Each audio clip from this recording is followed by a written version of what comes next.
It's important for us to use the ABCD model for writing objectives, as identifying a clear instructional goal or goals represents the first critical step in the instructional design process. And the more clearly teachers articulate their instructional goals, the more clear and focused their teaching becomes, which research indicates results in better student learning.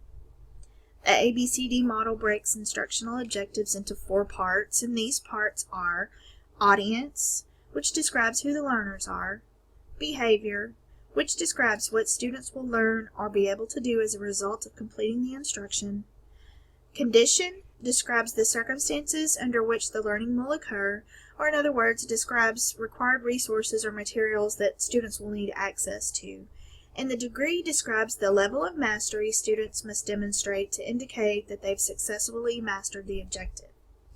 Both the audience and behavior are found in all instructional objectives. However, many objectives lack conditions or a statement of degree. Conditions are often omitted as they are intuitively obvious.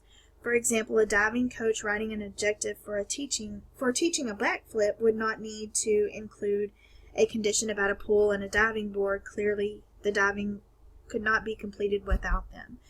When a degree is omitted, it implies students should meet the objective 100% of the time or with 100% accuracy.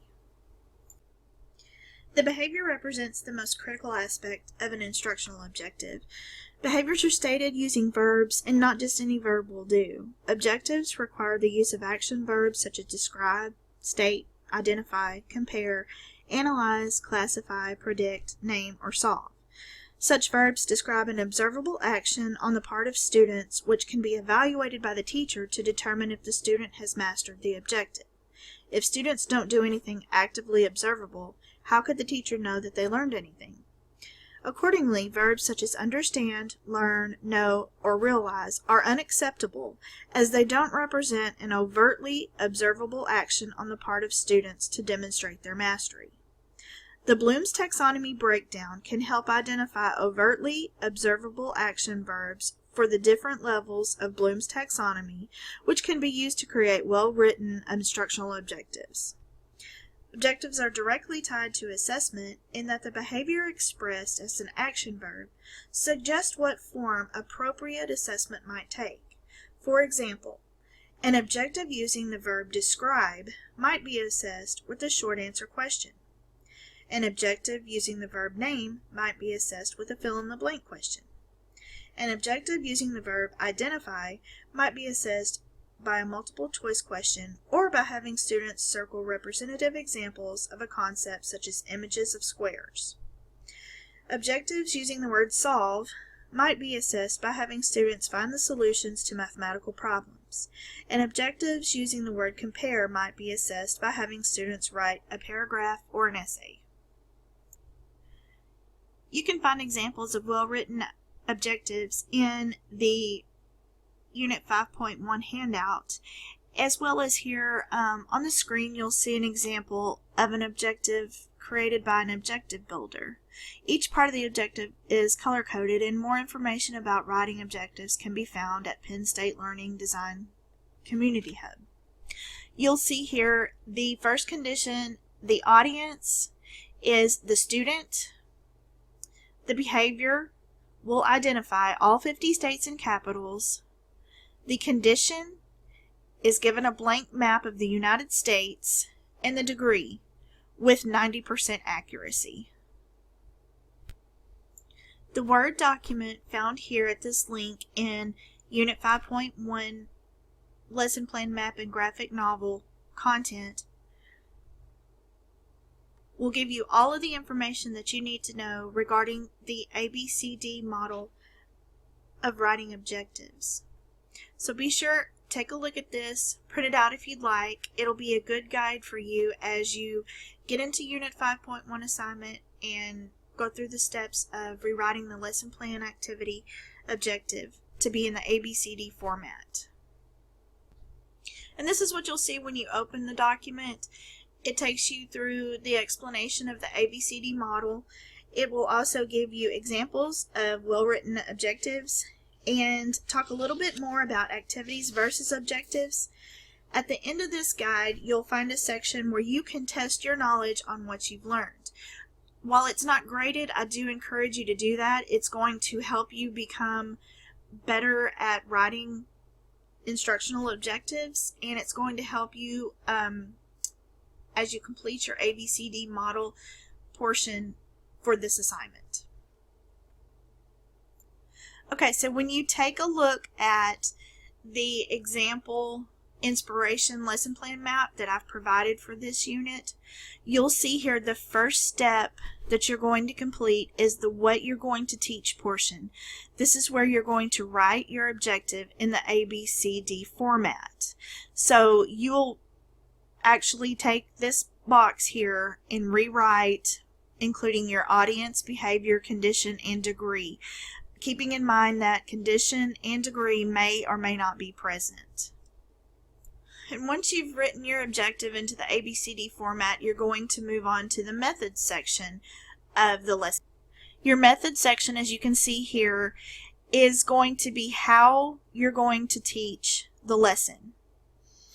You'll see that method is already filled in for you, and what you'll do is fill in the method or methods that you will use to teach this lesson.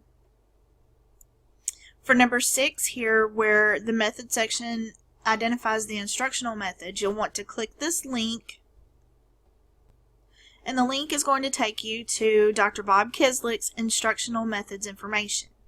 Here you can read about all the different types of instructional methods: cooperative learning, brainstorming, direct teaching, lecture, lecture with discussion, multimedia, role-playing, etc. You'll see that he lists here the advantages, disadvantages, and also preparation methods for each of the different types of teaching methods that he's listed. So once you've decided which teaching method or methods that you're going to use for your lesson, now you'll move on to the materials section. And this is where you'll write out what you'll need to have to teach the lesson. For the purposes of this course, we're going to be very basic. This is where you're going to want to write out pretty much each and everything that you'll need to be able to teach the lesson. If you're going to have the students paint, you'll want to make sure that you include, of course, paint brushes, and whatever medium they're going to be painting on. This example here lists some materials, and you can just kind of go by whichever lesson that you choose, whatever you're going to be doing as far as your instruction, and just remember just to list it out very simply. There's not a lot to the materials, but you'll want to make sure that you include everything that would be necessary for the purpose of this lesson. And moving on to number 8, you may need to create an engage element if it's not clearly defined in the lesson or activity that you select. We talked a little bit about this earlier. Refer to the table in the overview for a description of engage, and then this is where it's your chance to get creative. Think of a short activity that you can use to engage your students' interest. Get them motivated to learn about what you're about to present. And this is really your chance to think outside the box in terms of what you can do as a teacher. What do you think is going to work best for your students in particular? And you'll see here that the lesson, the inspiration lesson has mapped out the engage portion, and you're going to want to follow this closely. Whichever engagement activity or activities that you choose, you're going to write them out. If you need to add boxes or bubbles, do so. If you have unused boxes or bubbles, go ahead and delete those. But once you've finished your engage portion, you'll move on to the explore section, explain, elaborate, and evaluate. So for Unit 5, you will complete an entire 5E lesson plan inspiration map, deleting and or adding bubbles as needed. Explores. Okay, so you'll see here for number 10, your inspiration file must be converted into an image, and I have included a tutorial here. It's a PDF for converting an inspiration file to an image. So just refer to that when you get down here to step number 10. Then go ahead and follow steps 11 through 16, where you'll insert your graphic version of your lesson plan map on your Google Sites ePortfolio. You'll also attach the inspiration file version of your lesson plan map on your Google Sites ePortfolio. So this is where you'll want to see the instructions below on the Google Sites ePortfolio. And that's down here. And this is going to just make sure that you follow each one of these directions step by step so that I can get in and I can view your files for grading.